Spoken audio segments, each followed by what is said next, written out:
cosas, no puede nunca, mediante unos mismos sacrificios que se ofrecen sin cesar año tras año, dar la perfección a quienes se acercan a ellos.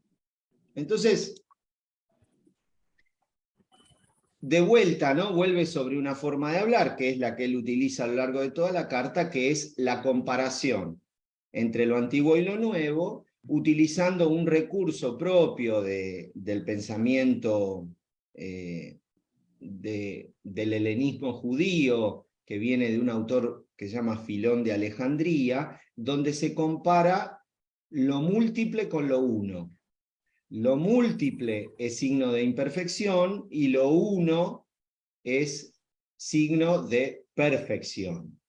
Entonces eso es lo que él está diciendo, que la ley, acuérdense, ¿no? Que él aquí ya había hablado en el capítulo 7 de que si hay un sacerdocio nuevo tiene que haber una ley nueva, que la explicó en el capítulo 8, y una alianza nueva. Entonces, bueno, ahora a él lo que le falta decir es cómo es el sacrificio nuevo. Porque los sacrificios del Antiguo Testamento son múltiples, son muchos. Y esa es la idea que él está retomando, que ya la había dicho en el capítulo 5. ¿Ven? La ley no tiene más que una sombra de los bienes futuros, no la imagen de las cosas, de la cosa verdadera, de la cosa en singular, lo uno. No puede nunca, mediante unos mismos sacrificios, que son múltiples, son muchos, que se ofrecen sin cesar año tras año, dar la perfección a quienes se acercan a ellos. O sea, él dice, la ley, que tiene muchos sacrificios, no puede hacer perfecto.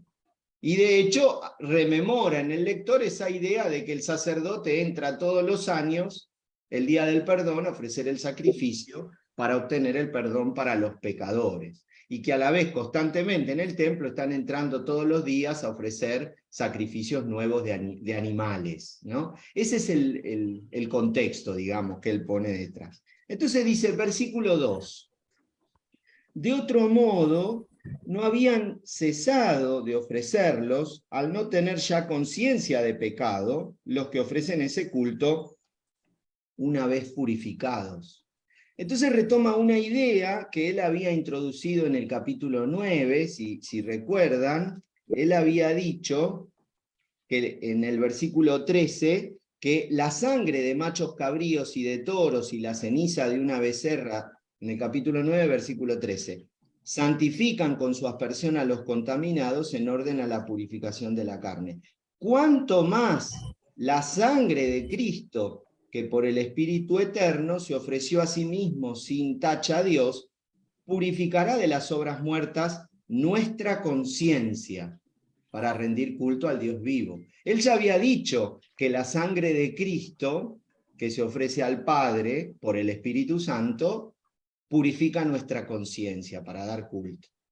Entonces, esa es la idea, el antecedente que está retomando, ¿no? ¿De qué forma? Bueno, se hace una pregunta, que es una pregunta retórica que provoca al lector.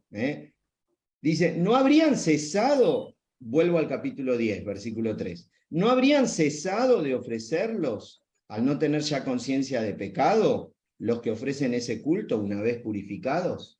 O sea, él dice que el gran tema del sacrificio es este. El sacrificio, esos sacrificios que ofrecen múltiples en el templo, no purifican la conciencia, no dejan al hombre en paz definitiva con Dios, sin culpa, sin remordimiento, sin conciencia de pecado. Entonces, como esa conciencia nunca se obtiene, por eso los sacerdotes siguen entrando todos los años a ofrecer ese sacrificio, un nuevo sacrificio, tratando de alguna vez definitivamente conseguirlo.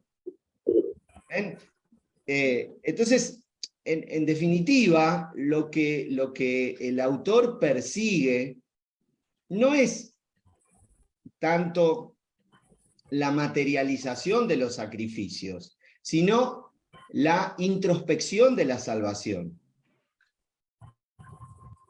Aquí de lo que se trata es de que el hombre haga esa experiencia interior de que ha sido reconciliado con Dios, desde lo más hondo de su ser.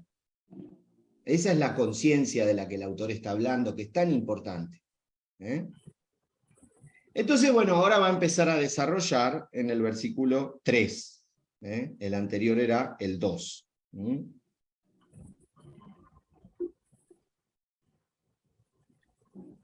Recuerdo otra cosa importante. Si ustedes recuerdan, Cristo en el capítulo 5 se había dicho que había obtenido el sacerdocio porque había alcanzado la perfección. ¿Y cómo había alcanzado la perfección? El autor lo dice allí, en el versículo 7 y 8, él dice que fue escuchado por su actitud reverente y aún...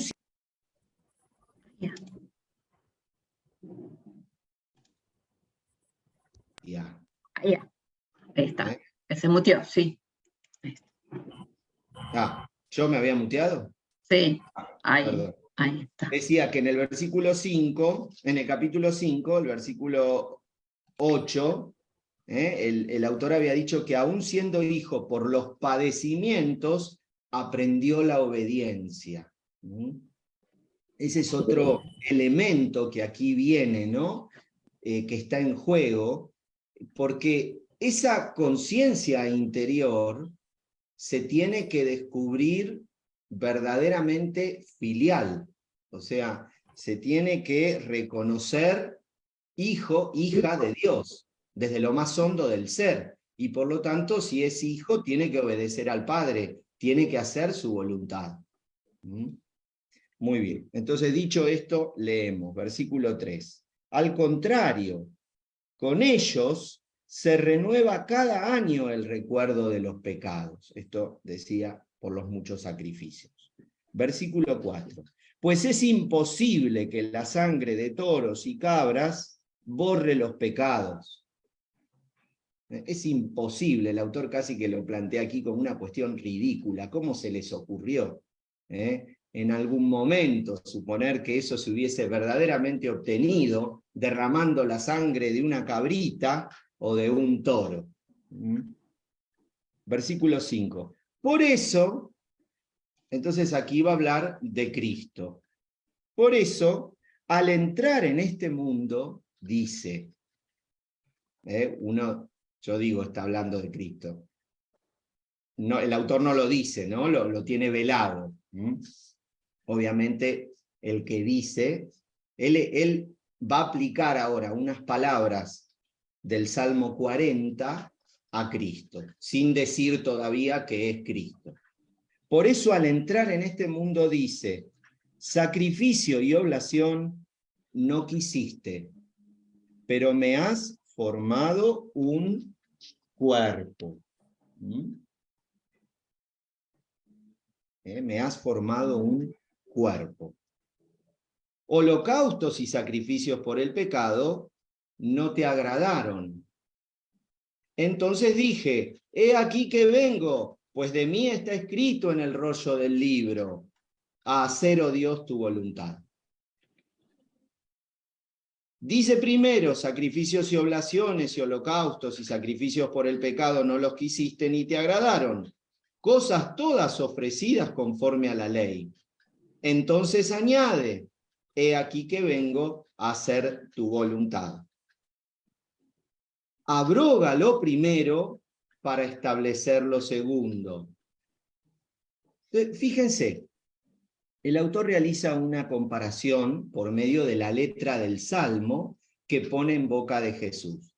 Fíjense, imagínense dos columnas aquí en mis manos, dos columnas, para pensar las oposiciones. Dice, sacrificio y oblación no quisiste. Esta mano, izquierda. Para ustedes es que ven la derecha, ¿no? Se ve. Sacrificios y oblación no quisiste, pero me has formado un cuerpo. O sea, sacrificio y oblación, cuerpo. Holocaustos y sacrificios por el pecado no te agradaron. Entonces dije, he aquí que vengo, pues de mí está escrito en el rollo del libro, hacer tu voluntad. O sea, el autor enumera en una columna todos los ejercicios cultuales que se ofrecen en el templo. Sacrificios, oblaciones, holocaustos, y vuelve a decir sacrificios, porque había muchísimos sacrificios. Y por el otro lado, habla de el cuerpo y hacer tu voluntad. Y agrega después, dice primero, sacrificios y oblaciones y holocaustos y sacrificios por el pecado no los quisiste ni te agradaron, cosas todas ofrecidas conforme a la ley, toda esta columna. No quisiste nada de todo eso. El Salmo lo dice.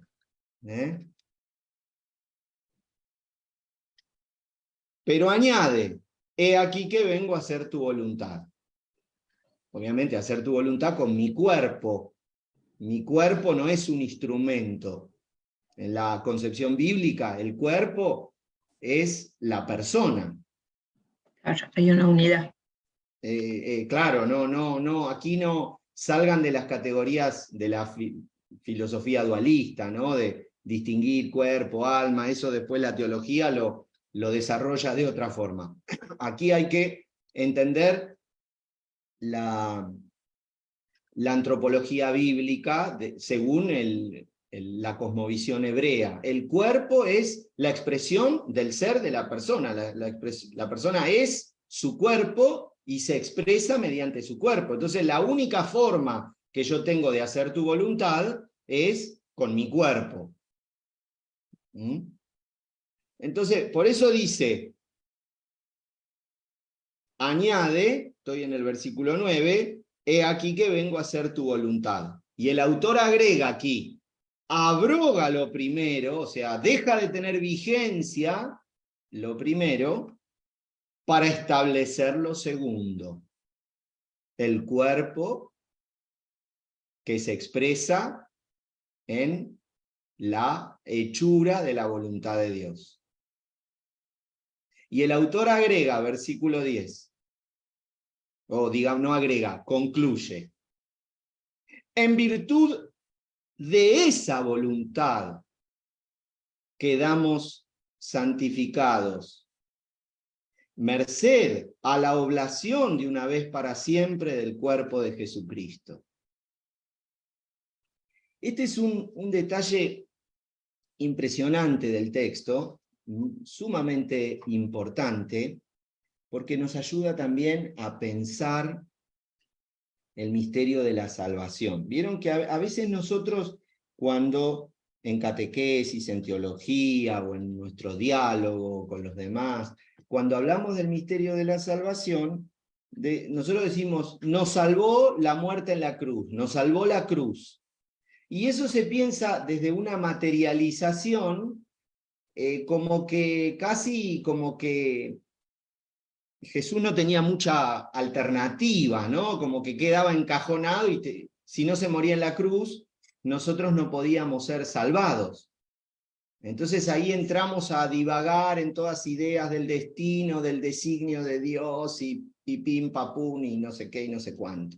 Llegando incluso a conclusiones hasta muchas veces heréticas, porque eso nos lleva a pensar que es Dios Padre el que le dio la cruz a su hijo y su hijo no tenía alternativa. Entonces, ¿qué clase de Dios, qué clase de padre puede predestinar a su hijo a morir como el hombre más maldito de la tierra, a morir en una cruz? ¿Qué clase de Dios amoroso puede pergeñar semejante plan perverso? Entonces digo, terminamos chocando contra un poste, y a veces eso se sostiene, ¿no? Y termina confundiendo tremendamente a la gente.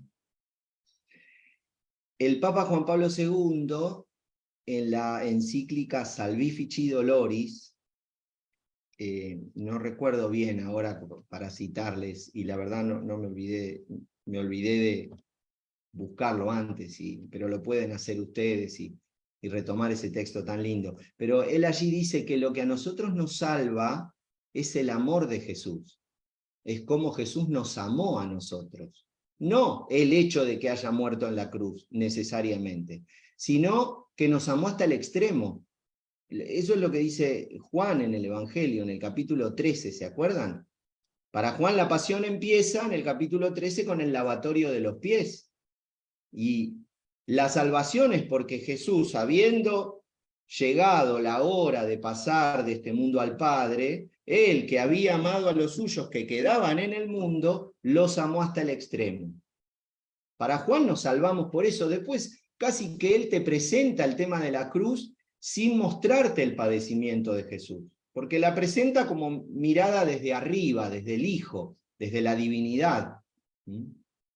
Entonces, no ves saca los elementos en donde Jesús manifiesta su dolor, que quizás uno encuentra en Marcos, en Mateo, o saca también ciertos elementos de paciencia y de perdón, como podemos encontrar en la Pasión de Lucas, sino que es el momento, es como que es un teatro en donde todo esto se tiene que realizar porque es la hora y porque el Padre acá nos salva. Entonces Jesús maneja desde la cruz, casi falta que saque el brazo y dé órdenes con el dedito así, maneja él tiene el control, los hilos de toda la situación. Tanto es así que se utiliza allí una expresión tetelestai en griego, que significa todo está perfectamente terminado. En el capítulo 19, perdón que ahonde con esto, pero me parece que es importante para entender ese versículo 10 de Hebreos. En el versículo 30, después de tomar el vinagre, Jesús dice ahí tetelestai, todo está perfectamente terminado, como que es una cosa que casi rutinaria que el Hijo tenía que hacer, e inclinando la cabeza entregó el Espíritu, y ahí se muere. Juan te cuenta de esa forma. La única manera de salvar esa inhumanidad de Jesús, aparente, es porque él desde el comienzo afirma que todo ese acto de salvación es porque él nos amó hasta el extremo, y que la salvación proviene de ese amor hasta el extremo. Entonces el autor de Hebreos está un poco con esa idea, desde otro enfoque, pero está un poco con esa idea, porque él dice que en virtud de esa voluntad quedamos santificados, merced a la oblación de una vez para siempre del cuerpo de Jesucristo. O sea, nosotros fuimos salvados porque Jesús, con su voluntad, quiso alcanzar la perfección en obediencia al Padre. O sea, el autor de Hebreos utiliza la categoría de obediencia-voluntad. Y Juan utiliza la categoría de amar.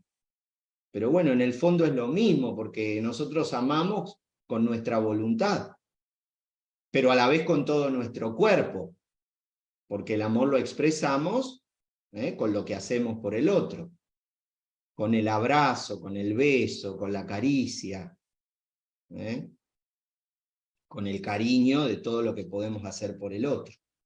Bueno, esa voluntad de Jesús que tiene que alcanzar la perfección siendo obediente al Padre, es congruente, digamos, con el amor que él manifiesta en todo lo que hace por nosotros.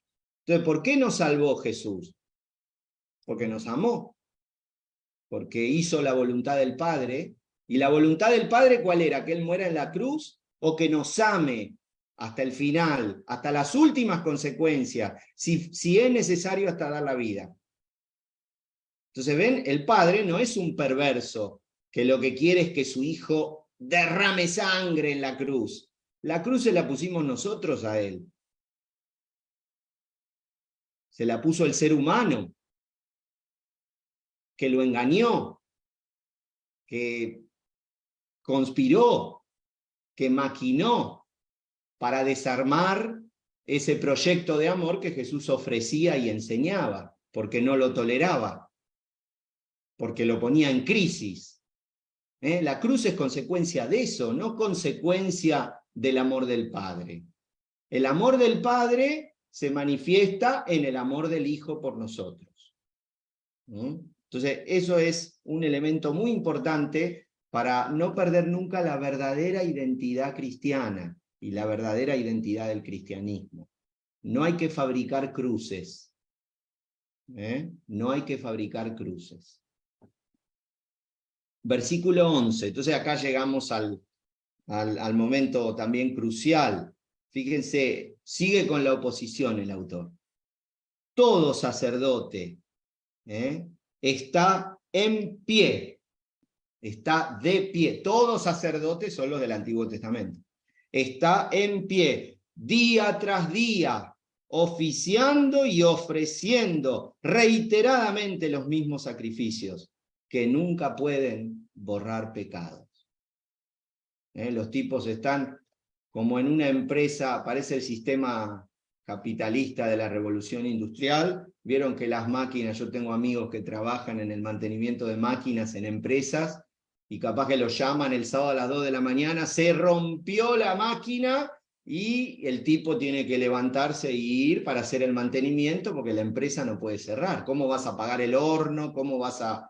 Porque hay que seguir produciendo, ¿no? Bueno, esa es la mentalidad. El sacerdote está de pie día tras día, ya tanto que cansa, y nunca puede borrar pecados. Versículo 12. Él, por el contrario, habiendo ofrecido por los pecados un solo sacrificio, se sentó a la derecha de Dios para siempre, esperando desde entonces hasta que sus enemigos sean puestos como escabel de sus pies. Mediante una sola oblación ha llevado a la perfección definitiva a los santificados. Ahí en realidad, bueno, pero después se los explico. Entonces, vuelvo para atrás. Versículo 12. Él, por el contrario, habiendo ofrecido, lo pone en pasado, ¿no? Y como en el capítulo 5, digamos, está como parafraseando algunas ideas que se habían dicho. Habiendo ofrecido ruegos y súplicas con poderoso clamor y lágrimas al que podía salvarlo de la muerte, fue escuchado por su actitud reverente. Dice el capítulo 5, versículo 7. ¿Se acuerdan? Bueno, superpongamos esa idea. Habiendo ofrecido por los pecados un solo sacrificio, que es su vida entregada en todo, porque para él antes eran ruegos y súplicas con poderoso clamor y lágrimas, un solo sacrificio. O sea, antes era todo lo que había padecido, ahora es su muerte en la cruz. Que la ofrece, que Jesús la transforma en sacrificio.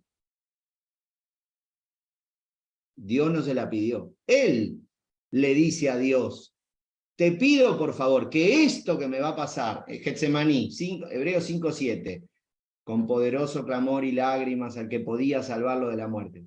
¿Qué le dijo? Te pido por favor que esta muerte que tengo que padecer sea para vos un sacrificio por todos los pecados de toda la humanidad para siempre, y que los perdones todos para siempre de una sola vez, sin que sea necesario, nunca más, que nadie tenga que hacer nada delante tuyo para obtener el perdón, porque yo lo consigo por todos. Eso es lo que le pidió en Getsemaní. Y eso es lo que acá el autor confirma que el Padre le dio.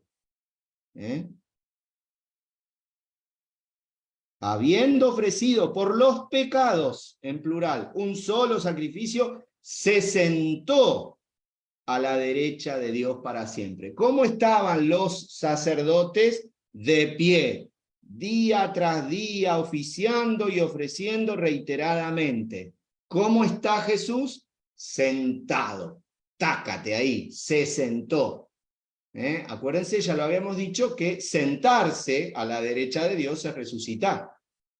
El Padre confirma con la resurrección que la obra del Hijo alcanzó la perfección.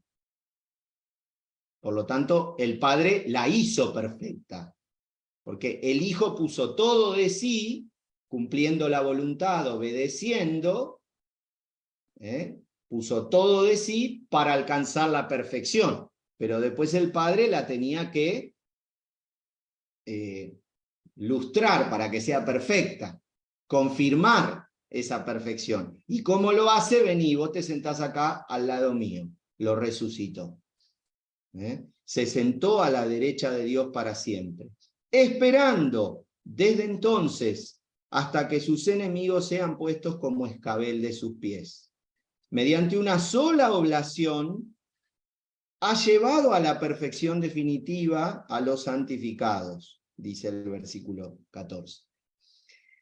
El verbo que se utiliza allí, agiatzomenos, es en griego, se encuentra, es un participio y está en tiempo presente.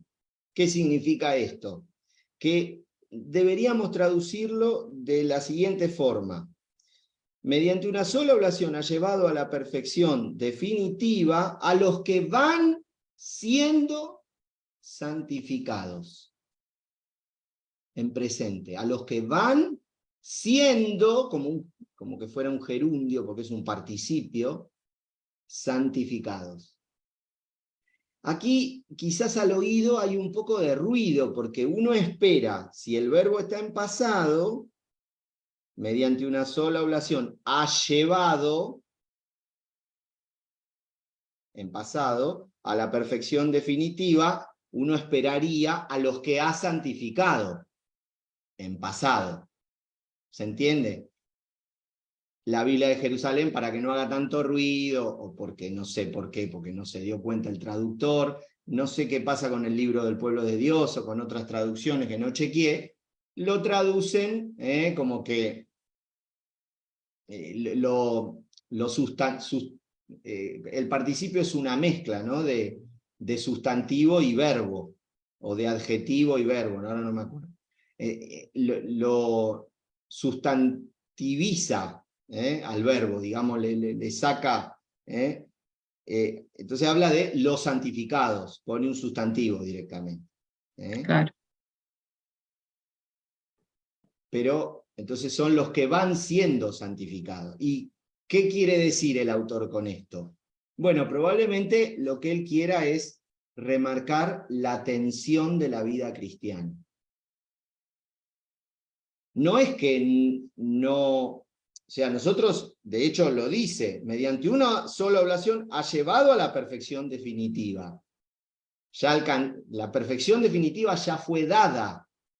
Lo que pasa es que nosotros nos vamos santificando en ella, porque nuestra vida es un itinerario, y porque en definitiva, así como Cristo alcanzó la perfección en el momento de su muerte, cada uno de los que estamos vivos tenemos que ir viviendo para que cuando la muerte nos encuentre, hagamos perfecta esa perfección a imagen de Cristo y a la vez nutriéndonos de lo que Él obtuvo para nosotros. Entonces, por eso está la famosa esa tensión del ya, pero todavía no. Tenemos que ir. Yo siempre me acuerdo que me decía Feli Carbó, solamente sabemos si una persona es humilde el último día de su vida, cuando se muere, o después de su muerte. No sé si alguien se lo ha oído decir alguna vez, pero creo que lo decía bastante. Porque para evaluar la vida de una persona, para no tener miradas parciales, tenemos que esperar hasta el final. Tenemos que esperar hasta su último suspiro. De hecho, la historia nos ha dado varios elementos, ¿no? Para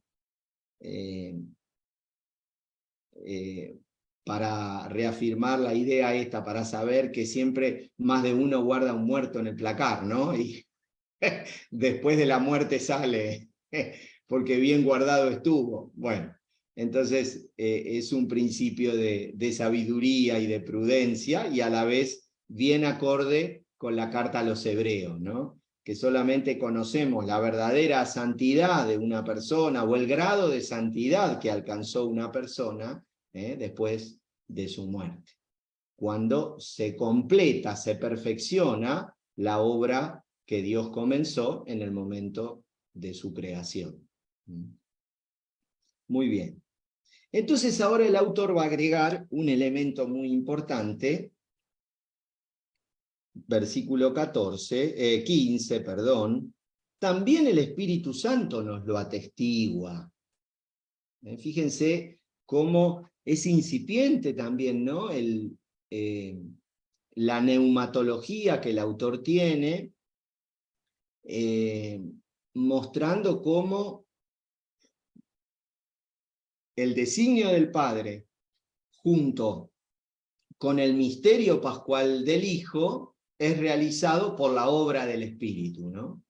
Entonces, por eso, cuando se habla de nuestra santificación, se articulan ahí las tres personas de la Trinidad. Bueno, ahora le va a tocar decir algo sobre el Espíritu al autor. ¿Y qué va a decir? También el Espíritu nos lo atestigua a nosotros, porque después de haber dicho, esta es la alianza que haré con ellos, después de aquellos días, dice el Señor, pondré mis leyes en sus corazones y en su mente las grabaré. Acuérdense que aquí estaba esta idea de la conciencia, de que la conciencia tenía que quedar purificada. Entonces, bueno, el Espíritu Santo viene a atestiguarnos en el interior de nuestro ser, donde Él realiza la alianza con Dios, porque escribió su ley en nuestros corazones, la grabaré en sus mentes. ¿Qué es lo que viene a atestiguarnos? Versículo 17. De tus pecados e iniquidades no me acordaré ya. Que si ustedes observan, cuando el autor había... no dije nada.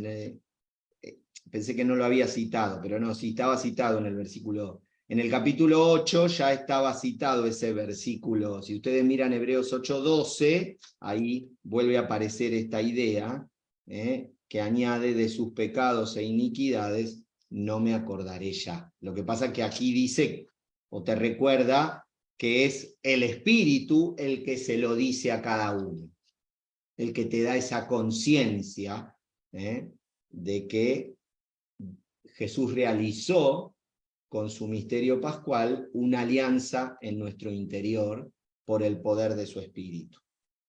¿Sí?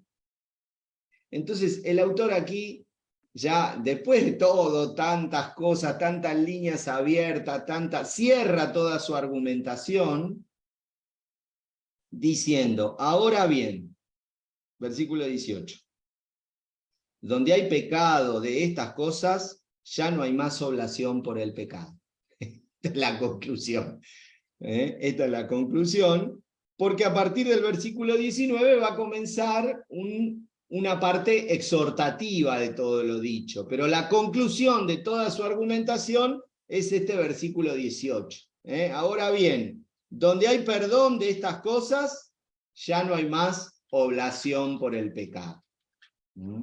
Bueno, este fue el versículo que utilizó, o este pasaje, desde el versículo 11 al 18, que utilizó Lutero en el siglo XVI para argumentar que la Eucaristía no era un nuevo sacrificio de Jesús.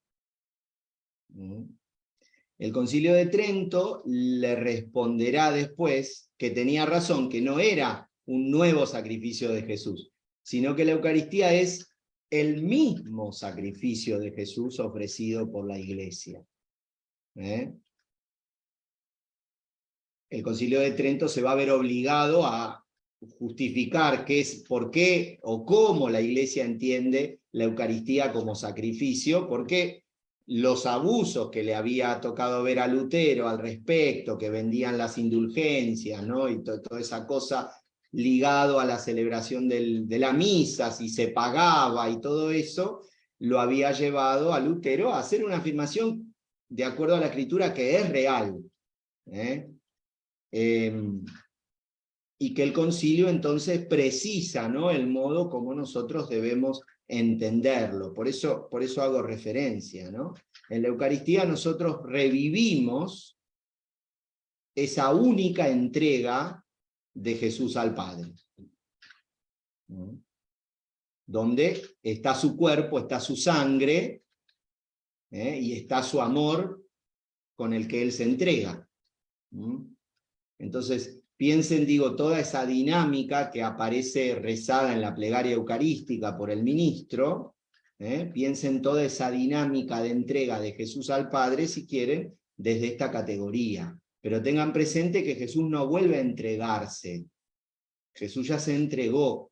Y nosotros lo que hacemos en cada misa compartida es unirnos a esa única entrega de Jesús, que fue eficaz y que por lo tanto, uniéndonos a eso nosotros, sigue siendo eficaz y presente y real en este tiempo. Porque lo que permite que eso sea así es que Él está resucitado y que ya no está más sometido al tiempo.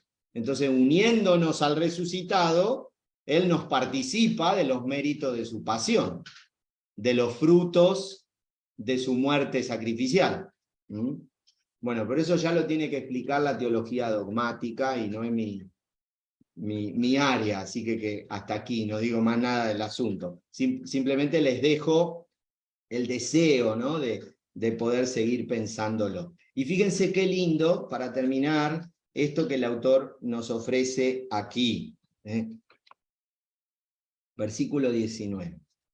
Entonces aquí va a cambiar de nuevo al modo exhortativo, como había hecho en el capítulo 2, como había hecho al final del capítulo 5. Acá lo vuelve a cambiar el lenguaje, y dice: tenemos pues, hermanos, ven que incluso aquí el pues es un poquito pobre. Por lo tanto, ciertamente podríamos traducir hermanos, ¿no? Entonces como que llama la atención, ¿no? Y para que considere el lector o el que escucha. Tenemos plena confianza, dice la Biblia de Jerusalén. La palabra griega utilizada es parresían, ejontes parresían, sí. Tenemos plena confianza, tenemos plena audacia, tenemos, podríamos traducir, absoluta libertad. La palabra que más les guste: audacia, confianza, libertad. A mí me gusta a veces también pensarlo como tenemos descaro, ¿no?, de la idea de ser descarados, ¿no?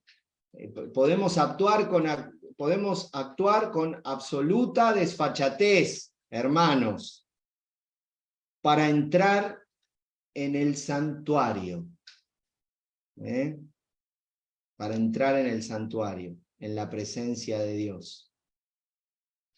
En virtud de la sangre de Jesús, por este camino nuevo y vivo, inaugurado por Él para nosotros, a través de la cortina, es decir, la Biblia de Jerusalén traduce cuerpo. La palabra griega allí que encontramos es la palabra sarcos, de sarc, que significa carne. ¿Se acuerdan que yo les dije, bueno, ¿qué es la tienda? El autor en realidad nunca lo dice, lo tenemos que deducir. ¿Qué es la tienda? La tienda en el Antiguo Testamento, evocando la tienda del encuentro, que era el lugar donde estaba el arca con las tablas, ahora es esa habitación donde entraba el sumo sacerdote, que estaba en el plano, el santo de los santos. Esa habitación era la tienda. porque en ese lugar está la presencia de Dios. Entonces, ¿qué es la tienda? Y bueno, si sacrificios y oblación no quisiste, pero me has formado un cuerpo, la tienda es el cuerpo de Cristo. Ese es el lugar santo. Pero ahora el autor va a dar incluso un paso más en su desfachatez, porque va a hablar de la cortina. ¿Qué es la cortina? La cortina es justamente lo que separaba a la tienda, al lugar santo, de los mortales, justamente para dar solemnidad. La cortina, él dice que nosotros, a través de la cortina, que nosotros por la sangre de Jesús entramos al santuario, que es la tienda, por un camino vivo y nuevo. Ese camino, antes el sumo sacerdote recorría el camino y pasaba la cortina. Ahora Cristo entró en el verdadero santuario, que es el cielo, por un camino vivo, por un camino nuevo, que es por medio de su sangre, o sea, entregándonos la vida en la cruz. Y nosotros ese camino, con absoluta desfachatez, lo podemos recorrer para entrar en la presencia de Dios, caminando por la sangre, por las huellas de la sangre de Jesús, a través de la cortina. ¿Se acuerdan que en el momento de la muerte, los evangelios sinópticos nos recuerdan que el velo del templo se rasgó de arriba para abajo? Bueno, el autor guarda esa memoria. Yo no sé si esto es una creación de la comunidad cristiana primitiva, simbólica, o si realmente sucedió. No lo podemos comprobar de ninguna manera. Pero bueno, ellos entendieron esto de esta forma. Nosotros, a través de la cortina, caminamos el camino que siguió Jesús por medio de su sangre, pero el autor dice, a través de la cortina, es decir, de su carne. La carne de Cristo, la carne rasgada de Cristo en la cruz, atravesada por la lanza, es esa cortina rota mediante la cual nosotros entramos en el misterio del Padre. Nos sumergemos, ¿cómo es? Nos metemos dentro, así no hago un lío con los verbos, nos metemos dentro. Sumergimos. Nos sumergimos, pero en primera persona no sé cómo sería. Me sumerjo, ¿no? En el misterio de la Trinidad, porque nosotros entramos en el misterio de Cristo, en el misterio del Padre, por la carne de Cristo, por el cuerpo humano de Jesús. En la eternidad de Dios, cuando estemos para siempre en la comunión del Padre, del Hijo y del Espíritu Santo, el lugar de acceso para nosotros al amor trinitario será la humanidad de Cristo, porque somos su cuerpo. En la eternidad nosotros estaremos en el cuerpo místico de Cristo, porque nosotros conocemos a Dios por el Hijo que nos lo ha revelado. Acuérdense del prólogo de Juan. Nadie ha visto jamás a Dios. El que lo ha contado, Jesucristo, que está en el seno del Padre, versículo 18. Entonces, esa es nuestra puerta de acceso al misterio de Dios. Y estos versículos son profundamente eucarísticos, ¿no? También, porque nosotros, cuando el pan se parte, el velo se rasga, la cortina se abre, cuando el pan se parte, se nos abre la cortina del misterio de Dios, y ahí nos metemos por medio de Cristo. Entramos en su cuerpo, en su tienda. Entonces, ¿me creen ahora cuando yo les decía que el autor de la carta a los, que el autor de la carta a los hebreos, no sabemos quién es, pero evidentemente es un genio? porque ha logrado decirnos cosas que otros autores del Nuevo Testamento no sé si han sabido, pero por lo menos no las han formulado como él las formuló. Entonces, el autor dice, tenemos un sacerdote excelso al frente de la casa de Dios. Él es el que está delante de nosotros. Primero, al frente de la casa de Dios. ¿Se acuerdan que él había hablado de la casa de Dios que había hecho Moisés en el capítulo 3? El pueblo de Dios. Bueno, él es el que está delante de nosotros. Él es el pastor de este pueblo. Él es el sumo sacerdote de este pueblo, que está al frente de la casa de Dios. Entonces, acerquémonos con sincero corazón, en plenitud de fe, purificados los corazones de conciencia mala y lavado el cuerpo con agua pura. Probablemente sea una alusión al bautismo, ¿no? Si el cuerpo fue lavado con el agua pura, donde se te participó del misterio pascual de Cristo, acércate a él con un corazón sincero, en plenitud de fe.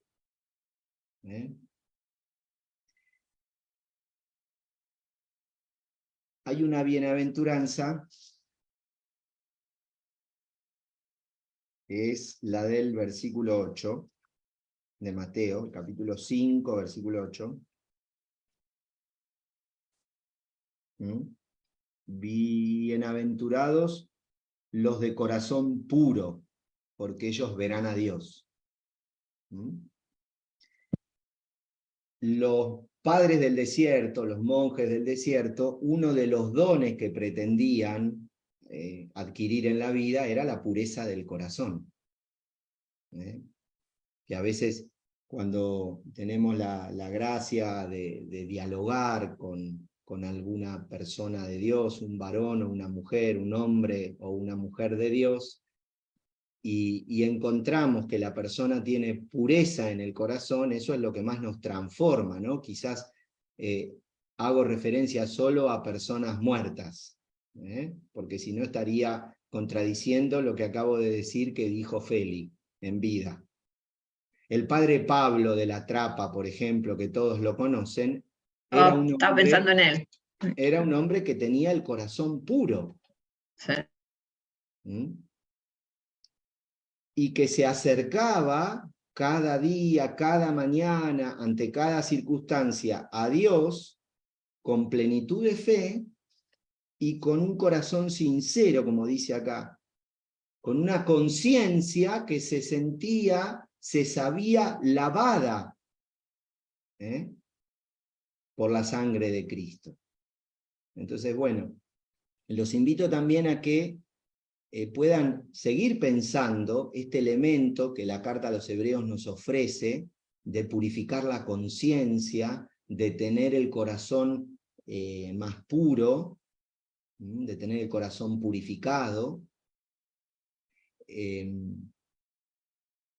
a partir de todos estos elementos de la pureza del corazón que ustedes bien van a saber encontrar en los padres del desierto, porque aparece, ¿no? Hay una conferencia, una colación de Juan Casiano sobre la pureza del corazón, que es un elemento, hay un texto muy lindo para leer, o los textos de Bagrio Póntico, de los padres más antiguos, y si no hay que escribirle a Bernardo un mail pidiéndole consejos sobre esto y lectura, porque me parece que este camino espiritual que han desandado, después es el carisma que cada uno tiene que tener y cómo lo tiene que llevar a su propia vida, que tendrá que ver, ¿no? Pero el autor de la carta a los hebreos nos está queriendo inducir a que pensemos esto. Bueno, cada uno tiene que pensar después. Cristo te purificó la conciencia y el corazón con su sangre derramada. Entonces vos tenés que pensar ahora cómo ahondar en esa purificación que Él logró. Por eso yo les insistía con ese verbo del versículo 14, de que vamos siendo santificados. Porque la conciencia se purificó, pero nosotros la vamos purificando, la vamos haciendo cada vez más cristalina a lo largo de nuestra vida, para que cuando la muerte nos encuentre, la conciencia sea lo más pura posible. Entonces, bueno, debemos, me parece, pensar cómo profundizar esa purificación de la conciencia y del corazón que el Señor realizó y sigue realizando por el don del Espíritu. Acuérdense que es el Espíritu el que está ahí adentro tuyo, que te grabó la alianza en la mente, en el interior, el que legitima, el que te testimonia, esto es así. Entonces, bueno, para ahondar en esa interioridad de la vida del Espíritu, en esta búsqueda interior que nos hace más cristalinos delante de los demás y más mejores hijos delante de Dios, les recomiendo que retomen ese legado monacal, que yo sé que a todos los que están aquí y los que van a oír les va a gustar. Bueno, termino con esta perícopa y terminamos, que me tengo que ir. El versículo 23 dice: mantengamos firme la confesión de la esperanza, pues fiel es el autor de la promesa. ¿Ven? Entonces acá el autor te indica, ¿no? Acuérdense que decíamos que esta carta era para una comunidad perseguida, era una comunidad que estaba bajando los brazos, que estaba como apostatando. Bueno, manténganse firmes, mantengan la esperanza. Dios es fiel. Fijémonos los unos a los otros para estímulo de la caridad y de las buenas obras, sin abandonar nuestras asambleas, como algunos acostumbran hacerlo, antes bien, animándonos, animándonos, tanto más, cuanto que ven que se acerca ya el día.